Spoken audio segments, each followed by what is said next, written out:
ವಯಸ್ಸಾಗುವುದೆಂದರೇನು? ಮುಪ್ಪಾಗುವುದೆಂದರೇನು? ವೃದ್ಧಾಪ್ಯ ಅಂದರೆ ಏನು? ಪ್ರತಿಯೊಬ್ಬರಿಗೂ ತಾನು ವಯಸ್ಸಾಗಬಾರದು, ತಾನು ಚಿರಯೌವನದಲ್ಲಿ ಇರಬೇಕೆಂಬ ಆಸೆ. ಅದಕ್ಕಾಗಿ ಹಲವಾರು ರೀತಿಯ ಪ್ರಯೋಗಗಳನ್ನು ಮಾಡಿರುವುದನ್ನು ನಾವು ಪುರಾಣಗಳಲ್ಲಿಯೂ ಕಾಣುತ್ತೇವೆ, ಈಗಿನ ಜನರಲ್ಲೂ ಕಾಣುತ್ತೇವೆ. ನೋಡಿ, ವಯಸ್ಸಾಗುವುದೆಂದರೇನು?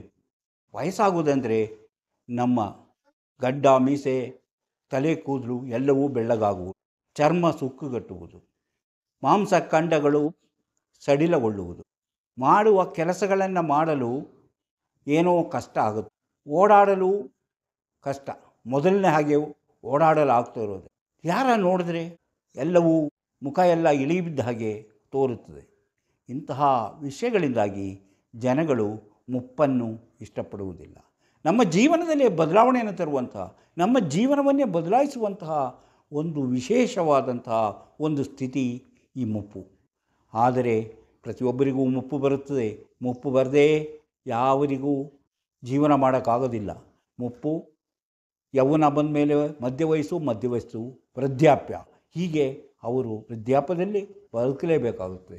ಆದರೆ ವೃದ್ಧಾಪ್ಯ ಅಂದ ಕೂಡಲೇ, ಮುಪ್ಪು ಅಂದ ಕೂಡಲೇ ಎಲ್ಲರ ಮುಖವು ಒಂಥರ ಭಯಭೀತಿಯಿಂದ ನಡುಗುತ್ತದೆ. ಯಾಕೆ? ಮುಪ್ಪಾದವರು ಬೇಗನೆ ಸತ್ತೋಗ್ತಾರೆಂಬ ಒಂದು ಭಯ ಇದ್ದೇ ಇರುತ್ತೆ. ಯಾಕೆ ಸಾಯ್ತಾರೆ? ಹೇಗೆ ಸಾಯ್ತಾರೆ? ಮುಪ್ಪಾದರೆ ಸಾಯ್ತಾರಾ ಎಂಬುದು ಮತ್ತೊಂದು ಪ್ರಶ್ನೆ. ಹಾಗಾದರೆ ಏನು ಮುಪ್ಪು ಅಂದರೆ ಏನು? ಯಾರು ಕಡಿಮೆ ವಯಸ್ಸಿನವರಂತೆ ತೋರಬೇಕು? ನಾನು ಅಷ್ಟು ವಯಸ್ಸಾಗಿಲ್ಲ, ನಾನು ಕಡಿಮೆ ವಯಸ್ಸಿನವರು. ತಲೆಗೆಲ್ಲ ಬಣ್ಣ ಹಚ್ಚೋದು, ಗಡ್ಡ ಮೀಸೆಗೆಲ್ಲ ಬಣ್ಣ ಹಚ್ಚೋದು, ಕಪ್ಪು ಮಾಡಿ ಕಪ್ಪಾಗಿದ್ದರೆ ಅವನು ಚಿರಯೌವನ ಅಂತ ತಿಳ್ಕೊಳ್ತಾರೆ. ಆದರೆ ಅವನ ದೇಹದಲ್ಲಿರುವಂತಹ ಶಕ್ತಿ ಕಡಿಮೆ ಆಗಿರುತ್ತದೆ. ಆದರೂ ನಾನು ಚಿರಯೌವನಂತೆ ಕಾಣಬೇಕು ಎಂದು ಕಷ್ಟಪಡುತ್ತಾರೆ. ಹಾಗಾದರೆ ಇದು ಸಾಧ್ಯವೇ? ಮುಪ್ಪನ್ನು ತಡೆಯಲು ಸಾಧ್ಯವೇ? ಮುಪ್ಪು ಬರದಂತೆ ತಡೆಯಲು ಸಾಧ್ಯವೇ? ಹಾಗಾದರೆ ಮುಪ್ಪಾಗುವುದೆಂದರೆ ಏನು? ನಮ್ಮ ದೇಹದಲ್ಲಿ ಯಾವ ರೀತಿಯಲ್ಲಿ ಮುಪ್ಪಾಗುತ್ತದೆ ಮುಂತಾದ ವಿಚಾರಗಳನ್ನು ನೀವು ತಿಳಿದುಕೊಂಡಾಗ ಈ ಮುಪ್ಪಿನಿಂದ ನಾವು ಎಂದೆಂದಿಗೂ ನಾವು ಮುಪ್ಪು ಎಂಬುದನ್ನು ಭಯಪಡುವುದಿಲ್ಲ ಎಂದು ನಿಮಗೆ ಅರ್ಥವಾಗುತ್ತದೆ. ಅದಕ್ಕಿಂತ ಮೊದಲು ಸುದ್ದಿ ಬರೋಣ, ದ್ವೇಷ ಸುತ್ತೋಣ, ಕೋಶ ಓದೋಣ, ಮನಸ್ಸಿನೊಳಗೆ ನುಗ್ಗಿ ನೋಡೋಣ. ಅದುವೇ ದಾರಿ ಮಾಣಿಯ ಟೈಮ್ಸು. ಸ್ವಾಗತ ನಿಮಗೆಲ್ಲರಿಗೂ ಸ್ವಾಗತ. ನಮಸ್ಕಾರ ಬಂಧುಗಳೇ, ಎಲ್ಲರಿಗೂ ಮಾಣಿಯ ಟೈಮ್ಸ್ ಯೂಟ್ಯೂಬ್ ಚಾನಲ್ಗೆ ಸ್ವಾಗತ. ವಯಸ್ಸು ಹೆಚ್ಚಾಗುವುದರಿಂದ ಎಲ್ಲರ ಒಂದೇ ರೀತಿಯಾಗಿರುವುದಿಲ್ಲ. ಕೆಲವರನ್ನು ನೋಡಿದರೆ ಹೆಚ್ಚು ವಯಸ್ಸಾದವರಂತೆ ತೋರುತ್ತದೆ, ಮತ್ತು ಕೆಲವರು ತುಂಬ ಕಡಿಮೆ ವಯಸ್ಸಿನವರಂತೆ ತೋರುತ್ತಾರೆ. ಇಬ್ಬರದು ಒಂದೇ ವಯಸ್ಸಾಗಿದ್ದರೂ ಹೆಚ್ಚು ಕಡಿಮೆ ನಾವು ಅವರ ದೇಹದಲ್ಲಿ ಕಾಣಬಹುದು, ಅವರ ಚಟುವಟಿಕೆಯಲ್ಲಿ ಕಾಣಬಹುದು. ಯಾಕೆ ಹೀಗಾಗ್ತಾರೆ ಎಂಬುದನ್ನು ನೋಡಬೇಕಾಗುತ್ತೆ. ಕೆಲವರಿಗೆ ವಯಸ್ಸು ಬರೀ ನಂಬರ್ ಅಷ್ಟೇ, ಅವರಿಗೆ ವಯಸ್ಸಾದಂಥ ಅನಿಸೋದೇ ಇಲ್ಲ, ಬರೀ ನಂಬರ್. ಹಾಗೆ ನಿಮಗೇನು ವಯಸ್ಸಾದಂಗೆ ಕಾಣ್ತಾ ಇಲ್ವಲ್ಲ, ಯಾಕೆ ಹೀಗೆ ಕಾಣುತ್ತೆ ಅಂತ ನಾವು ಕೇಳ್ತೇವೆ. ಅಂದರೆ ಅವರಿಗೆ ಬರೀ ವಯಸ್ಸು ಅಂದರೆ ಒಂದು ನಂಬರ್ ಎಂದು ನಾವು ಅಂದುಕೊಳ್ತೇವೆ. ಆದರೆ ಬಯೋಲಾಜಿಕಲ್ ಆಗಿ ನೋಡುವಾಗ ಹಾಗೆ ಜನರನ್ನು ವಯಸ್ಸು ಕಡಿಮೆ ಎಂಬಂತೆ ತೋರಲು ಕೆಲವು ಕಾರಣಗಳಿವೆ ಎಂದು ನಮಗೆ ಅರ್ಥವಾಗುತ್ತದೆ. ಆ ಕಾರಣಗಳೇನು? ಬಹಳ ಹಿಂದಿನಿಂದಲೂ ನೋಡಿ, ವಯಸ್ಸು ಕಡಿಮೆ ಮಾಡುವ ಬಗ್ಗೆ ಯೋಚಿಸಿದ ಕಥೆಗಳನ್ನು ನಾವು ಪುರಾಣಗಳಲ್ಲಿ ನೋಡಿದ್ದೇವೆ. ಯಾರಿಗೂ ಮುಪ್ಪು ಕಳೆದುಕೊಂಡು ಚಿರಯೌವನಕ್ಕೆ ಬರುವೆಂಬ ಆಸೆ ಪಡ್ತಾರೆ ಹೊರತು ಯಾರಿಗೂ ತಾನು ವಯಸ್ಸಾಗಬೇಕು, ಮುಪ್ಪಾಗಬೇಕು, ವಯಸ್ಸಾದವರಂತೆ ತೋರಬಾರ್ದು ಎಂದು ತುಂಬ ಎಲ್ಲರೂ ಆಸೆ ಪಡ್ತಾರೆ. ಯಾಕೆಂದರೆ ತಲೆ ಕೂದಲು ಬೆಳ್ಳಗಾಗುತ್ತದೆ, ವೃದ್ಧಾಪ್ಯದ ಮೊದಲ ಲಕ್ಷಣ. ಮಾಂಸಖಂಡಗಳು ಸಡಿಲಗೊಳ್ಳುವುದು ಹಾಗೂ ಚರ್ಮ ಸುಕ್ಕುಗಟ್ಟುವುದು, ಮೈ ಸರಿಯಾಗಿ ಎಲ್ಲದಕ್ಕೂ ನಾವು ಅಂದುಕೊಂಡಂತೆ ನಮ್ಮ ಕೆಲಸ ಕಾರ್ಯಗಳು ನಡೆಸಲು ಸಾಧ್ಯವಾಗದೇ ಇರುವುದು, ಅದನ್ನು ನಾವು ಮುಪ್ಪು ಅಂತ ಇರ್ತೇವೆ. ಆದ್ದರಿಂದ ಈ ಮುಪ್ಪನ್ನು ಯಾರೂ ಇಷ್ಟಪಡೋದಿಲ್ಲ. ಮುಪ್ಪು ಬರಲೇಬೇಕು ಅಂತ ನೀವು ಅಂದ್ಕೊಳ್ತೀರಿ, ಆದರೆ ಮುಪ್ಪನ್ನು ಯಾರೂ ತಡೆಯಲು ಸಾಧ್ಯವಿಲ್ಲ. ಇಂತಹ ವಿಷಯಗಳನ್ನು ಹೊತ್ತು ಬರುತ್ತಿರುವಂತಹ ಮಾಣಿಯ ಟೈಮ್ಸ್ ಯೂಟ್ಯೂಬ್ ಚಾನಲನ್ನು ನೀವು ಇನ್ನೂ ಸಬ್ಸ್ಕ್ರೈಬ್ ಮಾಡಿಲ್ಲವಾದರೆ ಈಗಲೇ ಕೆಳಗೆ ಕಾಣುವ ಸಬ್ಸ್ಕ್ರೈಬ್ ಎಂದು ಬರೆದಿರಲಿ ಒಮ್ಮೆ ಕ್ಲಿಕ್ ಮಾಡಿ ಸಾಕು, ನೀವು ಸಬ್ಸ್ಕ್ರೈಬ್ ಆಗ್ತೀರಿ. ಅದೇ ರೀತಿ ಪಕ್ಕದಲ್ಲಿ ಕಾಣುವ ಗಂಟೆಯ ಚಿಹ್ನೆಯನ್ನು ಒಮ್ಮೆ ಕ್ಲಿಕ್ ಮಾಡಿದರೆ ಮಾಣಿಯಾ ಟೈಮ್ಸ್ ಯೂಟ್ಯೂಬ್ ಚಾನಲ್ನಲ್ಲಿ ಯಾವುದೇ ಹೊಸ ವೀಡಿಯೋ ಅಪ್ಲೋಡ್ ಆದ ಕೂಡಲೇ ನಿಮ್ಮ ಮೊಬೈಲಿಗೆ ನೋಟಿಫಿಕೇಷನ್ ಬರುವುದರಿಂದ ನೀವು ಎಲ್ಲ ವೀಡಿಯೋಗಳನ್ನು ನೋಡಿ ಹೆಚ್ಚು ಹೆಚ್ಚು ವಿಷಯಗಳನ್ನು ತಿಳಿದುಕೊಂಡು ನಿಮ್ಮ ಜೀವನಕ್ಕೆ ಯಾವುದು ಅವಶ್ಯಕವೋ ಅದನ್ನು ಅಳವಡಿಸಿಕೊಂಡಾಗ ನೀವು ಜೀವನದಲ್ಲಿ ಅಭಿವೃದ್ಧಿ ಆಗ್ತೀರಿ, ಯಶಸ್ವಿ ಆಗುತ್ತೀರಿ, ಜೀವನದಲ್ಲಿ ಸಂತೋಷ ಅನುಭವಿಸಲು ಸಾಧ್ಯ. ಈಗ ನಾನು ಹೇಳಿದೆ ಏನಂದರೆ ವಯಸ್ಸು ಎಂಬುದು ನಮಗೆ ಹಲವು ರೀತಿಯ ಬದಲಾವಣೆಯನ್ನು ತಂದುಕೊಡುತ್ತದೆ. ಬಯಾಲಜಿಕಲಿ ಆ ವಯಸ್ಸು ಹೇಗಾಗುತ್ತದೆ ಎಂಬುದನ್ನು ನಾವು ತಿಳಿದುಕೊಂಡಾಗ ಈ ವಯಸ್ಸಿನ ಬಗ್ಗೆ ನಮಗಿರುವ ಕೆಲವು ಅನುಮಾನಗಳು ದೂರವಾಗುತ್ತದೆ. ಈ ನಮ್ಮ ವಯಸ್ಸಿನಲ್ಲಿ ನಮ್ಮ ದೇಹದಲ್ಲಿ ಆಗುವಂಥ ಬದಲಾವಣೆಗಳು ಬೇರೆ ಆದರೆ ನಮ್ಮ ಆಂತರಿಕವಾದ ದೇಹದಲ್ಲಿ ಮತ್ತಷ್ಟು ಬದಲಾವಣೆಗಳಾಗುವುದನ್ನು ನಾವು ನೋಡ್ತೇವೆ. ಅಂದರೆ ಈಗ ಸಾಮಾನ್ಯವಾಗಿ ಒಂದು ಹೇಳ್ತಲ್ಲ, 20ನೇ ವಯಸ್ಸುವರೆಗೆ ಒಂದು, 30ನೇ ವಯಸ್ಸು ಒಂದು, 40, 50, 60, 70 ಹೀಗೆ ಒಂದೊಂದು ವಯಸ್ಸಿಗೂ ಒಂದೊಂದು ಹಂತಗಳಿಗೂ ನಮ್ಮಲ್ಲಿ ಬದಲಾವಣೆ ಬರ್ತಾ ಇರುತ್ತದೆ.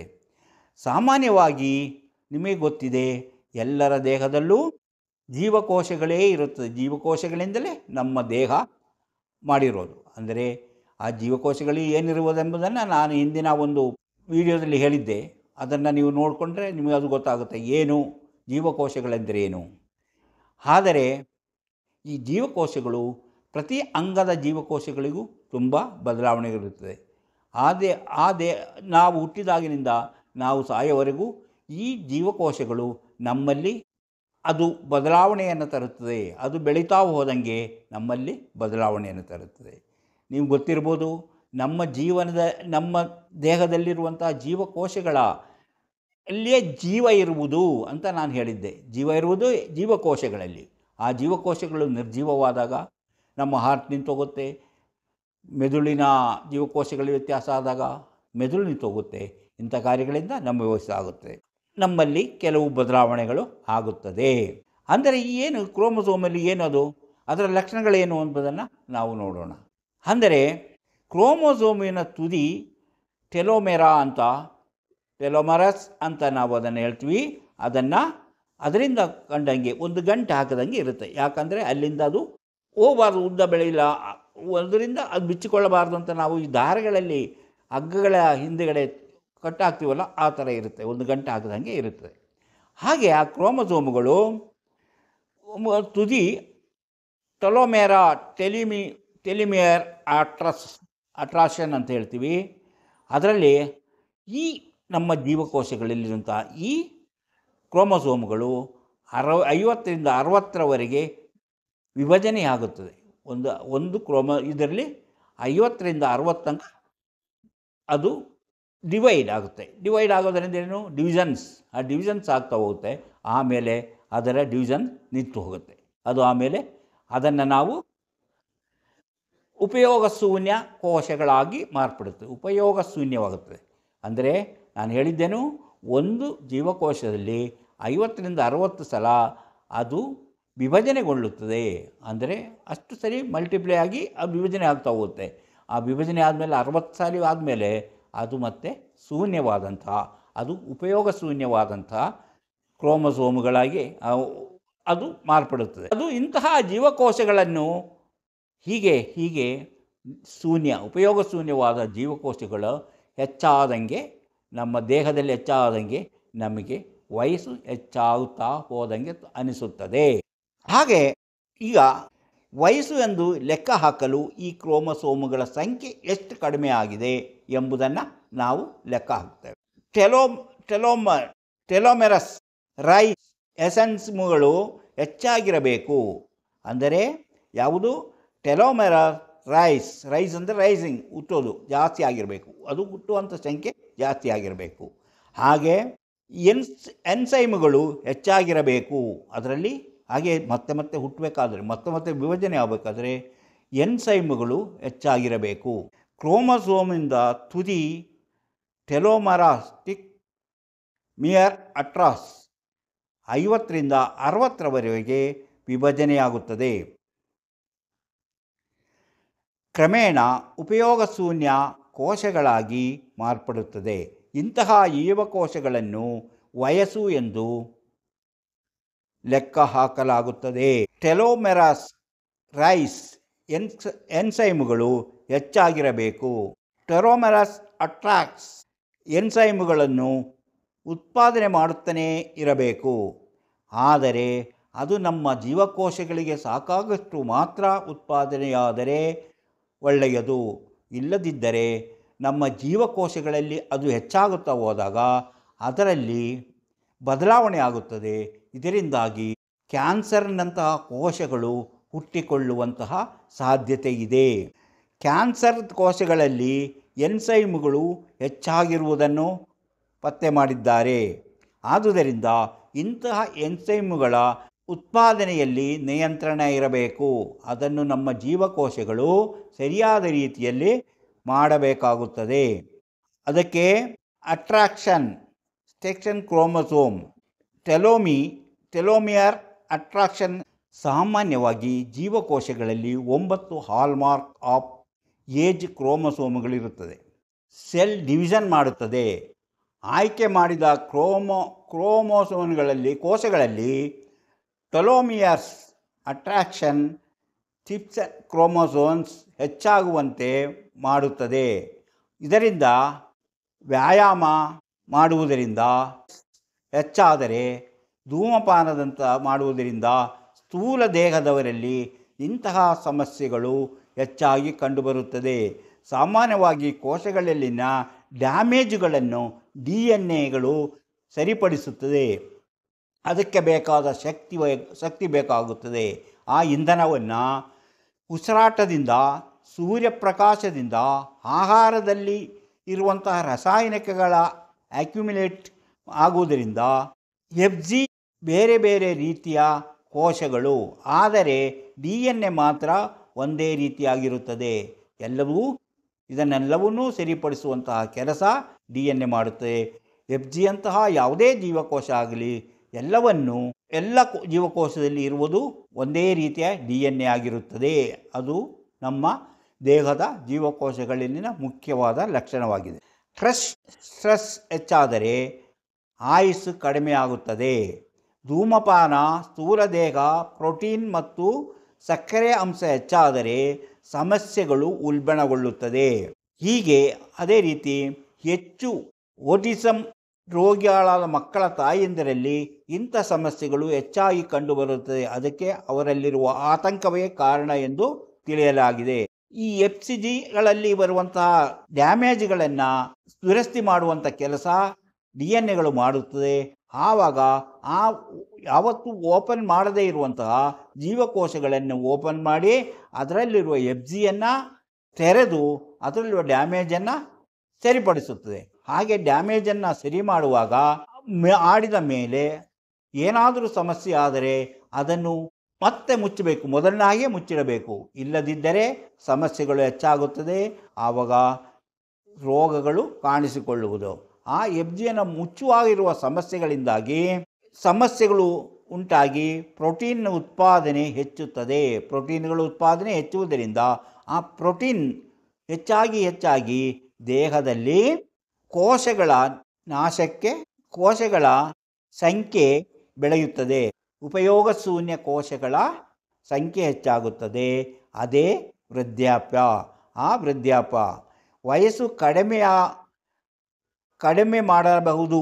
ಆದರೆ ನಾವು ವಯಸ್ಸನ್ನು ಕಡಿಮೆ ಮಾಡಿಕೊಳ್ಳಲು ಈಗಾಗಲೇ ಹಲವು ರೀತಿಯ ಪ್ರಯೋಗಗಳನ್ನು ಮಾಡಿದ್ದಾರೆ. ಅದಕ್ಕೆ ಮೊದಲನೆಯದು, ನಮ್ಮ ಭ್ರೂಣ ಹುಟ್ಟುವಾಗಲೇ ಒಂದೇ ಸೆಲ್ ಮಾತ್ರ ಇರುತ್ತದೆ. ಅಂತಹ ಸೆಲ್ ಹೆಚ್ಚು ಉತ್ಪಾದನೆ ಮಾಡಿದರೆ ವಯಸ್ಸು ಕಡಿಮೆ ಮಾಡಬಹುದು. ಅದನ್ನು ಈಗಾಗಲೇ ಕೆಲವು ಜೀವಿಗಳಲ್ಲಿ ಪ್ರಯೋಗ ಮಾಡಿ ನೋಡಿದೆ. ಆಗ ಇಲಿಗಳಿಗೆ 2 ರೀತಿ ಇಲಿಗಳನ್ನು ಸಾಕಿ ಆ ಇಲಿಗಳ ಮೇಲೆ ಇಂತಹ ಕೋಶಗಳ ಪ್ರಯೋಗವನ್ನು ಮಾಡಿದೆ. ಆ ಪ್ರಯೋಗದಿಂದ ಅವುಗಳಲ್ಲಿ ಹಲವು ರೀತಿಯ ವಯಸ್ಸಾದ ಪ್ರಾಣಿಗಳಲ್ಲಿ ಹಲವು ರೀತಿಯ ಬದಲಾವಣೆಗಳಾಗಿರುವುದನ್ನು ಕಂಡಿದ್ದೇವೆ. ವಯಸ್ಸಿನಿಂದ, ವೃದ್ಧಾಪ್ಯದಿಂದ ಕಣ್ಣು ಕಾಣಿಸದಂತಾದಂತಹ ಇಲಿಗಳ ಕಣ್ಣುಗಳು ಕಾಣಿಸುವಂತಹ ದೃಷ್ಟಿ ಬಂದಂತಹ ಒಂದು ಪ್ರಯೋಗವನ್ನು ಮಾಡಿ ತಿಳಿದುಕೊಳ್ಳಲಾಗಿದೆ. ಹಾಗೆ ನೋಡುವಾಗ ಅಕ್ಯುಲೇಟ್ ರಿಸ್ಟಿಫೈ ಮಾಡಬಹುದು. ಅಂದರೆ ಇದನ್ನೆಲ್ಲ ರಿಸ್ಟಿಫೈಡ್ ಮಾಡಬಹುದು ಎಂಬುದನ್ನು ಈಗಾಗಲೇ ತಿಳಿದುಕೊಳ್ಳಲಾಗಿದೆ. ಆದರೆ ಹಿಂದೆ ಇದ್ದಂಥ ಏಕಕೋಶ ಜೀವಿಗಳ ಹವಾಮಾನಕ್ಕೆ ತಕ್ಕಂತೆ ಬದಲಾಯಿಸಿಕೊಳ್ಳುತ್ತಿತ್ತು. ಯಾಕಂದರೆ ನಮ್ಮ ಮೊದಲಿದ್ದಂತಹ ಜೀವಿಗಳು, ಮೊಟ್ಟ ಮೊದಲ ಜೀವಿಗಳಲ್ಲಿ ಹಲವು ರೀತಿಯ ಬದಲಾವಣೆಗಳಾಗಿರುವುದನ್ನು ನಾವು ನೋಡ್ಬೋದು. ಏಕಕೋಶ ಜೀವಿಗಳು ಎಂತಹ ಪರಿಸ್ಥಿತಿಯಲ್ಲೂ ಆ ಪರಿಸ್ಥಿತಿಗೆ ಹೊಂದಿಕೊಂಡು ಬದುಕಿ ಉಳಿಯುವಂತಹ ಒಂದು ವಿಧಾನವನ್ನು ಆ ಕೋಶಗಳ ಪರಿವರ್ತನೆಯಿಂದ ಮಾಡಿಕೊಳ್ಳುತ್ತಿತ್ತು. ಎಂತಹ ಕಠಿಣವಾದ ಪರಿಸರದಲ್ಲೂ ಅದು ಬದುಕಿ ಉಳಿದು ಬಂದಿದೆ. ಅದಕ್ಕೆ ಕಾರಣ ಅವುಗಳಲ್ಲಿರುವಂತಹ ಆ ಕೋಶದ ವಿಭಜನೆ ಹಾಗೂ ಮರುಹುಟ್ಟು ಪಡೆಯುವಂಥ ಶಕ್ತಿ. ಅಂದರೆ ಹವಾಮಾನ ಹೆಚ್ಚಿನ ಚಳಿಯಾದಾಗ ಅದು ಒಂದು ರೀತಿಯಲ್ಲಿ ಅದರ ದೇಹವನ್ನು ಬದಲಾಯಿಸಿಕೊಂಡು ಅದರಲ್ಲಿ ಜೀವ ಇಲ್ಲದಂತೆ ಅದು ಇದ್ದು ಬಿಡುತ್ತಿತ್ತು. ಆ ರೀತಿ ಅದು ಉಳಿದು ಬಂದಿದೆ.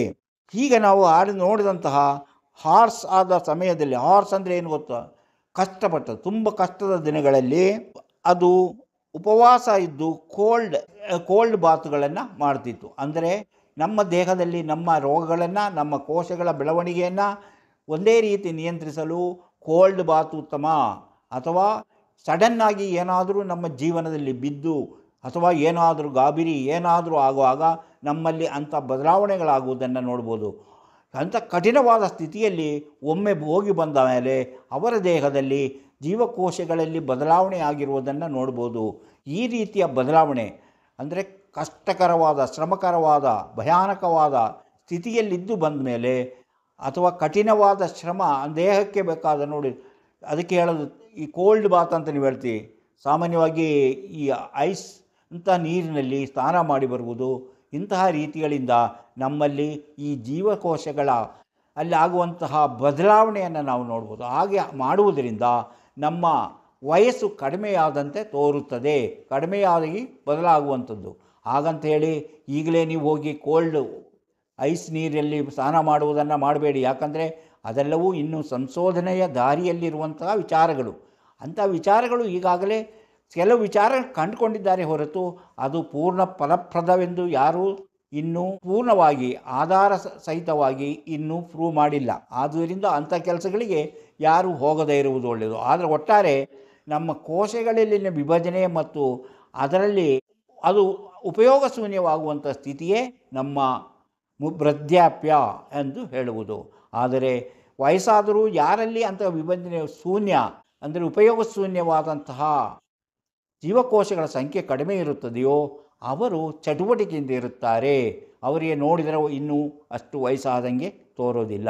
ಆದರೆ ಹೆಚ್ಚು ಉಪಯೋಗ ಶೂನ್ಯ ಕೋಶಗಳು ಯಾರ ದೇಹದಲ್ಲಿ ಇರುತ್ತದೆಯೋ ಅವರು ಮುಪ್ಪಾದಂತೆ ತೋರುತ್ತದೆ. ಇದಕ್ಕೆ ಹಲವು ಕಾರಣಗಳನ್ನು ಹೇಳಿದ್ದೇವೆ. ವ್ಯಾಯಾಮ ಇಲ್ಲದೇ ಇರುವುದು, ಸ್ಟ್ರೆಸ್ ಹೆಚ್ಚಾಗಿದ್ದರೂ, ಧೂಮಪಾನ ಮಾಡುವುದು, ಸ್ಥೂಲ ದೇಹದಿಂದಿರುವುದು ಮುಂತಾದ ಕಾರಣಗಳಿಂದ ಅವರಲ್ಲಿ ಉಪಯೋಗ ಶೂನ್ಯ ಜೀವಕೋಶಗಳ ಸಂಖ್ಯೆ ಹೆಚ್ಚುತ್ತಾ ಹೋಗುತ್ತದೆ. ಅದೇ ಹಲವು ರೀತಿಯ ಆರೋಗ್ಯ ಸಮಸ್ಯೆಗಳಿಗೂ ಕಾರಣವಾಗುತ್ತದೆ. ಇಂತಹ ಮತ್ತಷ್ಟು ವಿಚಾರಗಳಿವೆ. ಅಂಥ ವಿಷಯಗಳನ್ನು ಮುಂದಿನ ವೀಡಿಯೋಗಳಲ್ಲಿ ಹೇಳ್ತಾ ಹೋಗುತ್ತೇವೆ. ಈ ವಿಡಿಯೋ ನಿಮಗೆ ಇಷ್ಟವಾದರೆ ಈಗಲೇ ಲೈಕ್ ಮಾಡಿ, ಶೇರ್ ಮಾಡಿ. ಹಾಗೆಯೇ ನೀವು ಇನ್ನೂ ಮಾಣಿ ಅಟ್ ಟೈಮ್ಸ್ ಯೂಟ್ಯೂಬ್ ಚಾನಲನ್ನು ಸಬ್ಸ್ಕ್ರೈಬ್ ಮಾಡಿಲ್ಲವಾದರೆ ಕೂಡಲೇ ಕೆಳಗೆ ಕಾಣುವ ಸಬ್ಸ್ಕ್ರೈಬ್ ಎಂದು ಬರೆದಿರುವಲ್ಲಿ ಒಮ್ಮೆ ಕ್ಲಿಕ್ ಮಾಡಿ ಸಾಕು, ನೀವು ಸಬ್ಸ್ಕ್ರೈಬ್ ಆಗ್ತೀರಿ. ಅದೇ ರೀತಿ ಪಕ್ಕದಲ್ಲಿ ಕಾಣುವ ಗಂಟೆಯ ಚಿಹ್ನೆಯನ್ನು ಒಮ್ಮೆ ಕ್ಲಿಕ್ ಮಾಡಿದರೆ ಮಾಣಿ ಅಟ್ ಟೈಮ್ಸ್ ಯೂಟ್ಯೂಬ್ ಚಾನಲ್ನಲ್ಲಿ ಯಾವುದೇ ಹೊಸ ವೀಡಿಯೋ ಅಪ್ಲೋಡ್ ಆದ ಕೂಡಲೇ ನಿಮ್ಮ ಮೊಬೈಲಿಗೆ ನೋಟಿಫಿಕೇಷನ್ ಬರುವುದರಿಂದ ನೀವು ಎಲ್ಲ ವೀಡಿಯೋಗಳನ್ನು ನೋಡಬಹುದು. ಇಂತಹ ಮತ್ತೊಂದು ವಿಡಿಯೋದೊಂದಿಗೆ ಮತ್ತೆ ಬರುತ್ತೇನೆ.